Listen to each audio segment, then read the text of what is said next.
Salam əziz qardaşlar, əziz izləyicilər. Xoş gördük hər birinizi. Əziz qardaşlar.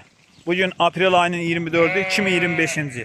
Buyurun baxın, belə 380 baş birinci, ikinci, üçüncü qarına boğaz qoyunlar satılır. Buyurun baxın. Maşallah olsun, hamısı da cavan heyvanlar.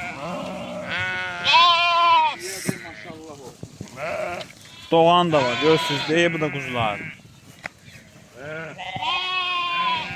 Bax. 200 dənəsi bax belə. Quzu dişidir. Hə. Bəs indi Allah kömək Birinci, ikinci qarın. Ay maşallah. Yo, heyvan süper heyvandır, maşallah olsun. Əlbəttə qardaş.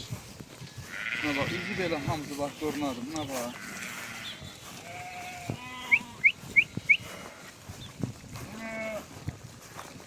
$380 baş heyvandır bax.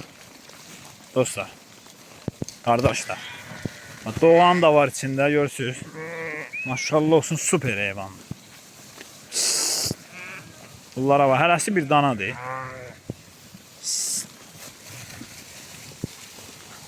Ay maşallah. Hərəsi bir durunadır. Ay maşallah.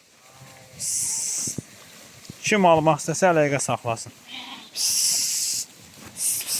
Belə heyvan hər saat elə düşmür qardaş. Buna bax. Sürüd də bu. Hə. Bax, cüt gedən çiçəklərə bax mən ölüm. Bax. Ay maşallah. Evet, süper heyvan var kişinin. Buna bax, qomraz çiçəyə bax. Boşdan seçilmir.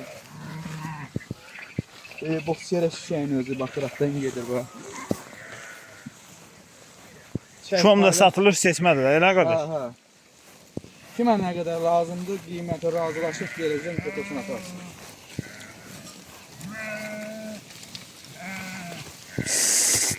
Ay maşallah.